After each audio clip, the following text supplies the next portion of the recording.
na pangangatawan, mainam na baon sa eskwelahan. Kaya ngayong simula na ang pasukan, siguraduhin I am ready ang mga chikiting, hindi lang sa mga gamit pang eskwela, kundi maging sa kanilang kalusugan. Tulad ng mga bata sa Pililla Rizal kung saan isinagawa ang taunang Linis Lusog Kapusong Kabataang Project. Ngayong taon, ating inilunsad ang Linis Lusog Kapusong Kabataang Project sa Malaya Elementary School sa bayan ng Pililla Rizal. Proyektong naglalayong magpahalaga sa kalinisan at kalusugan ng mga kabataan. Kasama ang ating mga volunteer doctors, itinuro natin sa kanila kung paano ang wastong pangangalaga ng kanilang katawan.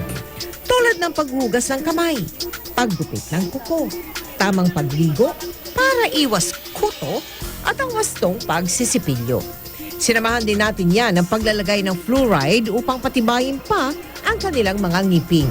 Makakatulong tayo upang mabawasan ang maraming bata na nagsasuffer sa dental caries upang lalong tumibay ang kanilang mga ngipin.